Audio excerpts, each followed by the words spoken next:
Hello everyone, welcome to Science Bubble. So basically आज हम activity करने वाले बेटा 6.4 एक्टिविटी आज हम करने वाले अपनी class 10th biology. So let's start with the activity. Take some freshly prepared lime water in a test tube. देखो बेटा, आपने क्या करना, पहले इसमें लाइम वाटर लेना है ना। आपको पता ना लाइम वाटर क्या है। क्विक लाइम में जब हम वाटर की एडिशन कर देते हैं बेटा, तो आपको स्लेक्ट लाइम बन जाता है ना, कैल्शियम हाइड्रोक्साइड बन जाता है। क्या बन जाता है बेटा? कैल्शियम हाइड्रोक्साइड बन जाता है। ठीक है। प्लस उसमें हीट एनर्जी रिलीज होता हो जाती है। तो ये बेसिकली आपका क्या है, स्लेक्ट लाइम, या फिर आप इसको क्या बोल सकते हो बेटा, लाइम वाटर, है ना। तो ये लाइम वाटर आपने लेना, फ्रेशली प्रिपेयर्ड आप लाइम वाटर यूज करोगे। Blow air through this lime water, फिर आपने ब्लो, इसमें कुछ एयर है वो आपने ब्लो करनी है। ठीक है, बाय यूजिंग मतलब क्या कि देखो एक ये दिया गया है, ग्राफ दिया गया, डायग्राम दिया गया बेटा। इसमें देखो एक टेस्ट ट्यूब है, ये लाइम वाटर है ना। Test tube containing lime water, ये लाइम वाटर है बेसिकली। इसमें आपने इसमें क्या कि CO2 पंप आउट किया है, ब्लो किया है CO2, कार्बन डाइऑक्साइड, ठीक है, थ्रू डायरेक्टली योर माउथ। ठीक है। उसके बाद आपने क्या करना है, एक आप सिंपल लाइम वाटर ले सकते हो दूसरी टेस्ट ट्यूब में, आपने उसमें पिचकारी या रबर ट्यूब की हेल्प से, ठीक है, उसमें एयर है वो ब्लो करना है। ठीक है। तो अब क्या होगा बेटा, देखो जो हमारी सेकंड वाली टेस्ट ट्यूब है, सेकंड वाली टेस्ट ट्यूब में जो हम बेटा एक्सेल कर रहे हैं वो CO2 है। हमारी बॉडी से जो एक्सेल हो रही है वो CO2 है ना। वो कैल्शियम हाइड्रोक्साइड यानी लाइम वाटर के साथ जब रिएक्शन करेगी, तो आपको पता ना बेटा क्या बनाएगी, किस चीज की फॉर्मेशन होगी, आपको खुद पता है, calcium hydroxide plus CO2 carbon dioxide. Chapter 1 में हमने ये रिएक्शन की थी, तो कैल्शियम कार्बोनेट बनता था। क्या बनता था बेटा? Calcium carbonate. यानी इस कैल्शियम कार्बोनेट की वजह से, which is of white colour, क्या किस कलर का होता है बेटा? ये व्हाइट कलर मार्बल होता है ना, व्हाइट कलर का मार्बल होता है। तो इस कलर की वजह से, यानी व्हाइट कलर की वजह से, जो आपका लाइम वाटर था, जो कैसा था बेटा, कलरलेस था। कैसा था वो? स्टार्टिंग में कलरलेस। ठीक है।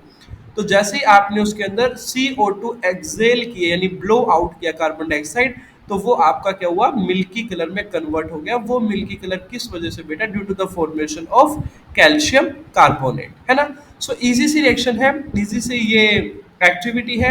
अगर आप सिंपल एक पिचकारी लोगे तो उसकी हेल्प से तो नहीं होगा, है ना। Note how long it takes for this lime water to turn milky. It takes much time to turn the lime water milky. अगर क्या कि आप पिचकारी की हेल्प से लेते हो ना, पिचकारी की हेल्प से आप यूज करते हो, यही प्रोसेस आप यूज कर सकते हो। कार्बन डाइऑक्साइड का अगर आप पिचकारी की हेल्प से रिलीज करते हो या उसमें ब्लो आउट कराते हो, तो मे भी वो ज्यादा टाइम ले सकते हो, और क्या पता लाइम वाटर मिल्की ना भी हो। ठीक है, क्योंकि कोई नेसेसरी नहीं है बेटा कि कार्बन डाइऑक्साइड है पिचकारी में आए। ठीक है।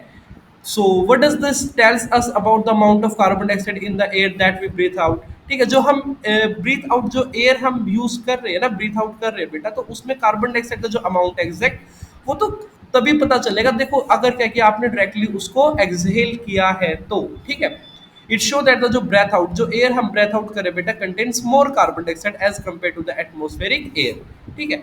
ये बेसिकली एक एक्टिविटी है। इसमें क्या दिखा गया बेटा कि जो हम माउथ से, जो अपनी माउथ से जो कार्बन डाइऑक्साइड एक्सेल कर रहे हैं, उसमें जो कार्बन डाइऑक्साइड है वो अमाउंट ज्यादा है। वो अमाउंट क्या बेटा? ज्यादा है, मोर है, एज कम्पेयर टू अगर आप एटमोस्फेरिक एयर से कोई आप पंप वगैरह यूज करते हो, और उस पंप से आप क्या यूज करो बेटा, इस पंप की हेल्प से क्या कर रहे हो आप, बबल आउट कर रहे हो किसको? लाइम वाटर को। ठीक है।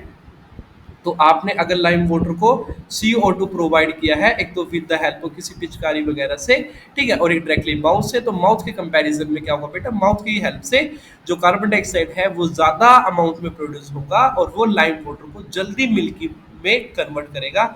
यानी कि इस वाले केस में कैल्शियम कार्बोनेट की फॉर्मेशन बहुत ज़्यादा जल्दी हो जाएगी as compare to first one. यहाँ पे कैल्शियम कार्बोनेट की फॉर्मेशन थोड़ा सा लेट हो सकती है, यानी मिल्की कलर अपेयर हो जाएगा लेकिन बहुत देर के बाद। ठीक है।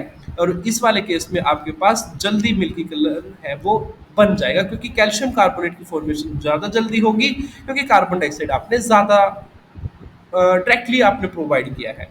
ठीक है। सो ये सिंपल सी एक्टिविटी थी, nothing difficult in this activity.